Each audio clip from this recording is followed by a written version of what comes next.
Auzubillahiminesh-shaytanir-rajim. Bismillahir-rahmanir-rahim. Welcome to Sadqan's Education Services. I am your math teacher, Miss Sadia Asad. Dear student, hope you are all fine and safe at home. As you all know that your annual examination will be started from 10 June inshallah. So students, you have to practice your whole syllabus properly and overcome the mistake that you had done in your revision work and revision worksheet as well. As you all know that we have started the revision of chapter number 3 fraction. In last two sessions of this chapter we had revised from page number 100 till page number 114. This is the session number 3 of chapter number 3. In this session I will give you the review of exercise number 3A of this chapter. So watch the video carefully. Okay class 3, let's start exercise 3A from page number 115. The question number 1 is fill in the blanks. The fraction of the shaded part is. Fraction क्या है shaded part की बेटा? पहले हम shaded part count करेंगे 1 2 3 4 5 6 7 तो 7 part हैं. आपको पता है the shaded part is the numerator, तो हमने न्यूमिनेटर में क्या लिखा 7. और the total parts of the figure is called denominator.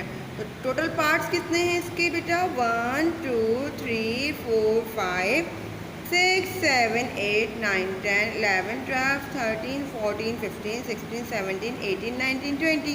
So 20 is the denominator. So the fraction is 7 upon 20. The part B is write the missing numerator and 1 upon 9. 1 upon 9 का हमें missing numerator right करना है. Denominator में 27 है. अब हम ये देखेंगे बेटा कि कौन सी टेबल में किस नंबर से अगर 9 को मल्टीप्लाई करेंगे तो 27 आएगा, 2 को 9 से मल्टीप्लाई करेंगे तो 18 आएगा, 3 को 9 से मल्टीप्लाई करेंगे तो 27 आएगा. यानी कि 3 के टेबल से होगा. जब 3 9 से 27 है तो 3 1 का क्या होगा बेटा? 3 1 का 3. तो द न्यूमिनेटर विल बी 3. तो न्यूमिनेटर क्या होगा इसका? 3 होगा. The fraction will be 3 upon 27. The part B is C is 17 upon 5 is a dash fraction. You all know that in improper fraction the numerator is greater than the denominator. Numerator इसमें denominator से greater है, तो this is an improper fraction. तो हमने यहाँ पे improper fraction write किया. Okay बेटा? The part D is 3 upon 5 is dash than 9 upon 5. Class 3 students, we all know that when the denominator are same, the greater the numerator, the greater the statement, the greater the fraction. So 3 upon 5 beta is less than 9 upon 5. In the same way, part E is 4 upon 13 is dash than 3 upon 13. Here denominators are also same. So 4 upon 13 is greater than 3 upon 13. Now come to question number 2. State whether the following are true or false. Part A is the shaded part in the figure represented as fraction is 3 upon 8. अब हम देखेंगे इस figure की fraction 3 upon 8 आ रही है या नहीं आ रही. First of all we count the shaded part 1 2 3. The shaded part is are 3, तो numerator will be 3 as a true. And the total part of the figure are 1 2 3 4 5 6 7 8. Here denominator is 8. The fraction will be 3 upon 8. It is a true statement. The part B is 5 upon 15 and 1 upon 13 are equivalent fraction. अब हम अगर इसका lowest term लाएं बेटा तो क्या आएगा इसका answer 1/3. 5 1 the 5, 5 3 the 15. So these are equivalent fraction. The statement will be true. Okay class. The part C is 7/9 is an improper fraction.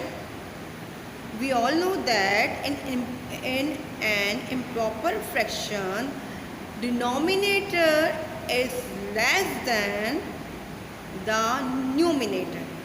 Denominator क्या होता है इम्प्रॉपर फ्रैक्शन में बेटा? न्यूमिनेटर से कम होता है यानी छोटा होता है. बट हेयर क्या है बेटा, इसमें क्या लिखा हुआ है 7/9. तो 7 is greater than 9, therefore it is not an improper fraction. The statement will be false. Okay class. Now come part D. The part D is 9/10 is smaller than 4/10. Here the denominator are same, so the greater the numerator, the greater the fraction. But here write 9/10 is smaller than 4/10. Therefore, the statement will be wrong. It is a false answer. Okay, beta. Part E is in the fraction 2/5. 5 is the numerator. इसमें 5 numerator है? No. 5 is the denominator. So the statement will be false. Okay class 3. Now come to question number 3 on page number 116. The question is select the correct answer from the given option. यहाँ पे हर question के 4 option लिखे हुए हैं, 4 answer लिखे हुए हैं. जो राइट है हमें इस पर टिक करना है, उसे सिलेक्ट करना है. The part A is an equivalent fraction 2/7 S. 2/7 की इक्विवेलेंट फ्रैक्शन क्या होगी बेटा? तो यहाँ 4 ऑप्शन है. अगर हम इनको लोएस्ट टर्म में लाते हैं, अगर आंसर 2/7 आया इसका, वो होगी इसकी इक्विवेलेंट फ्रैक्शन. तो फर्स्ट आंसर क्या दिया हुआ है, फर्स्ट ऑप्शन क्या दिया हुआ है बेटा हमें 2/14. अगर हम इसको लोएस्ट टर्म में लाएंगे बेटा तो क्या क्या होगा? 2 1 2, 2 7 14. तो 1/7 आएगा. No, it is not a correct answer. 4/7. अगर 4/7 को लोएस्ट टर्म में लाएंगे तो ये लोएस्ट टर्म में नहीं आ सकता, क्योंकि ये ऑलरेडी लोएस्ट टर्म में है, क्योंकि मज़ीद ये डिवाइड नहीं हो सकता. 4 और 7 किसी भी टेबल में नहीं आते एक साथ. Now come to 14/7. अगर हम 14/7 को लोएस्ट टर्म में लाएंगे तो द आंसर विल बी क्या होगा बेटा? आंसर क्या होगा इसका? 7 2 14, 7 1 7. तो इसका आंसर होगा 2. तो ये भी करेक्ट नहीं है ऑप्शन. Now come to 4/14. जब हम इसको लोएस्ट टर्म में लाएंगे बेटा तो 2 2 4, 2 7 14. तो आंसर क्या आएगा इसका? 2/7. तो it is the right option. तो हम इस पर टिक कर देंगे. 2/14 is the right answer. Okay बेटा. Now come to part B. In the given figure the shaded part is. अब हम इसके शेडेड पार्ट काउंट करेंगे और फिर इसकी फ्रैक्शन देखेंगे क्या बनती है बेटा. तो पहले हम इसके शेडेड पार्ट काउंट करेंगे इस फिगर के. 1 2 3 4. 4 is the numerator and denominator क्या होगा इसका बेटा? Total part of the figure. 1 2 3 4 5 6. तो इसकी फ्रैक्शन क्या बनी? 4/6. तो इसमें 4/6 कहाँ है? ये 4/6 is the right answer. Okay बेटा. Now come to part C. 4/9 and 3/10 are. अब 4/9 एंड 3/10 क्या है? अनलाइक फ्रैक्शन है, लाइक फ्रैक्शन है, इम्प्रॉपर फ्रैक्शन है या इक्विवेलेंट फ्रैक्शन है.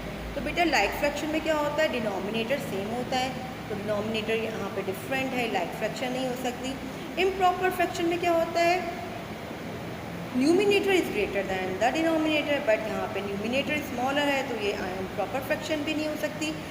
इक्विवेलेंट फ्रैक्शन भी नहीं हो सकती, बिकॉज ये लोएस्ट टर्म में अगर हम इसको करेंगे 4/9 को लोएस्ट टर्म में नहीं ला सकते, तो ये इसकी इक्विवेलेंट फ्रैक्शन नहीं हो सकती. So it is an unlike fraction because the denominator are same when the denominator are different. When the denominator are different, the fraction is called unlike fractions. तो ये क्या है बेटा? एक unlike fraction है, तो हमें unlike fraction पे इसको टेक कर दिया. Now come to part D. 37/5 base. अब 37/5 क्या बेटा अलाइक फ्रैक्शन है, बिकॉज यहाँ पे अदर फ्रैक्शन नहीं दी गई तो लाइक फ्रैक्शन तो हम इसको नहीं कह सकते। अब part B is an improper fraction. Improper fraction में क्या होता है बेटा, डिनोमिनेटर जो होता है स्मॉलर होता है न्यूमिनेटर से, numerator is greater than the denominator. तो यहाँ पे क्या है, न्यूमिनेटर ग्रेटर है और डिनोमिनेटर स्मॉलर है, तो ये एन इम्प्रॉपर फ्रैक्शन, ये एक इम्प्रॉपर फ्रैक्शन है। अब अनलाइक फ्रैक्शन भी नहीं हो सकती बिकॉज इसकी सेकंड फ्रैक्शन तो हमें दी नहीं गई है, तो हम इसको अनलाइक फ्रैक्शन भी नहीं कह सकते। और प्रॉपर फ्रैक्शन में तो न्यूमिनेटर क्योंकि बड़ा होता है, न्यूमिनेटर छोटा होता है लेकिन यहाँ पे तो ग्रेटर है, तो ये अब प्रॉपर फ्रैक्शन भी नहीं हो सकती, तो it is an improper fraction. Okay class, now come to part E. In a proper fraction the denominator is, अब आपको पता है प्रॉपर फ्रैक्शन में क्या होता है बेटा, डिनोमिनेटर क्या होता है, ग्रेटर होता है। Denominator is greater then the numerator, तो बेटा यहाँ पे कहाँ लिखा है greater than the numerator, denominator क्या होता है ग्रेटर होता है, तो this option will be right, will be correct. Greater than the numerator second option इसका क्या होगा, करेक्ट होगा, तो हमने इस पर टिक कर दिया। Now come to question number 4 class, circle the correct fraction. यहाँ पे हर फिगर की 3 फ्रैक्शन लिखी हुई है बेटा, जो करेक्ट है उस पर सर्कल करना है। It is so easy. पहले first one done for you, तो इसमें देखें आप टोटल पार्ट्स हमेशा डिनोमिनेटर होते हैं और शेडेड पार्ट न्यूमिनेटर होता है, तो टोटल पार्ट्स के 3 हैं, तो 3 is the denominator and 1 is the numerator. और पार्ट बी में क्या होगा बेटा, टोटल पार्ट कितने हैं इसके काउंट करेंगे 1 2 3 4 5 6, 6 is the total part and 1 is coloured part, shaded part is 1, तो 1/6 will be the right statement. Now part F, the total part in part F are 1 2 3 4 5 6, the total part of 1 2 3 4 5 है और shaded part कितने 3, तो इसकी fraction will be 3/5, तो 3/5 इधर पे हमने सर्कल कर दिया। इसी तरह आप इसके बाकी पार्ट भी बुक में सॉल्व कीजिएगा और उसकी प्रैक्टिस कीजिएगा बेटा। Now come to question number 5, colour the object in each group to show the fraction. हमें फ्रैक्शन के अकॉर्डिंगली कलर करना है। फर्स्ट फ्रैक्शन क्या है, फर्स्ट पार्ट में क्या है फ्रैक्शन 1/2, तो हमें इन 2 में से 1 पे कलर करना है, तो हमने 1 पे कलर कर दिया। अब इसकी फ्रैक्शन है 2/6, तो हमें कितने पार्ट्स पे इस पर कलर करना है, कितने ऑब्जेक्ट्स पे कलर करना है 2 पे, तो हम 2 पे कलर कर देंगे। अब इसमें कितने ऑब्जेक्ट्स पे कलर करना है बेटा, क्योंकि न्यूमिनेटर 1 है तो न्यूमिनेटर जो होता है वो कलर्ड पार्ट होता है, तो इसमें हाँ आप 1 पे कलर करेंगे। Okay class, now come to question number 6 from page number 117. The question is बेटा complete the following। हमें ये फिगर दी गई हैं, आपको उनको कंप्लीट करना है। First one done for you, 1 को जब हम 2 से मल्टीप्लाई करेंगे तो 2 आएगा, जब डिनोमिनेटर को 2 से यानी कि 2 को 2 से मल्टीप्लाई करेंगे तो 4 आंसर आएगा, तो fraction will be 2/4। In the same वे अब हमने इसकी फ्रैक्शन भी इसकी फिगर भी बनाई हुई है, आपने देखा यह 1/2 था, यानी कि इसके 2 टोटल पार्ट थे और 1 न्यूमिनेटर था तो 1 शेडेड पार्ट हो गया। अब इसकी फ्रैक्शन में क्या हो गया बेटा, 4 टोटल पार्ट हो गया, तो 4 टोटल पार्ट्स आ जाएंगे फिगर के, और कलर्ड पार्ट कितने होंगे 2 1 2। In the same way the part B is total parts के 3 हैं, 1/3 is the fraction, total part 3 हो गए और 1 शेडेड पार्ट हो गया। अब हम 1 को किससे मल्टीप्लाई करना है बेटा 3 से, तो 1 3 इज़ 3 एंड 3 3 इज़ 9। अब हमारे पास क्या आ गया बेटा, टोटल पार्ट्स 9 आ गए, तो अब इसमें देखा आपने टोटल पार्ट्स 9 हैं, 1 2 3 4 5 6 7 8 9, और शेडेड पार्ट 3 होने चाहिए, तो इसमें 1 2 3 हमने शेडेड पार्ट देखा पिक्चर में, इस फिगर में बने हुए हैं। अब come to question number part number C. Part number C में फ्रैक्शन है 2/3, 3 टोटल पार्ट्स हैं और 2 कलर्ड पार्ट हैं। जब 2 को हम 3 से मल्टीप्लाई करेंगे बेटा तो क्या आंसर आएगा, 2 3 = 6। अब जब 3 को 3 से मल्टीप्लाई करेंगे 3 3 = 9। अब इसकी फ्रैक्शन क्या होगी 6/9, और इसकी फिगर बनेगी 9, इसमें टोटल पार्ट्स हो जाएंगे और 1 2 3 4 5 6 कलर्ड पार्ट हो जाएंगे बेटा। Okay. Now come to part F. 3/3 को जब हम फ्रैक्शन बनाएंगे तो यहाँ पे 3 पार्ट टोटल आएंगे, और क्योंकि न्यूमिनेटर 3 है तो 3 पार्ट में ही कलर हो जाएगा। अब जब हम 3 को 3 से मल्टीप्लाई करेंगे तो क्या आंसर आएगा बेटा? 3 3 ज़ा 9, 3 3 ज़ा 9, यानी कि डिनोमिनेटर और न्यूमिनेटर और डिनोमिनेटर दोनों सेम है, तो कलर्ड पार्ट भी 6 आएंगे और टोटल पार्ट भी 6 ही आएंगे इसके बेटा।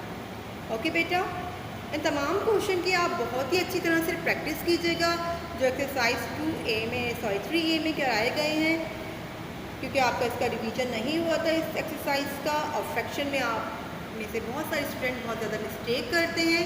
तो इन तमाम पार्ट्स की आप अच्छी तरह से घर में प्रैक्टिस कीजिएगा।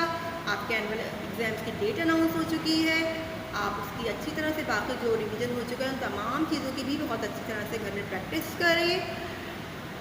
आई होप आपको वीडियो पसंद आई होगी। Take care class 3। अल्लाह हाफिज़।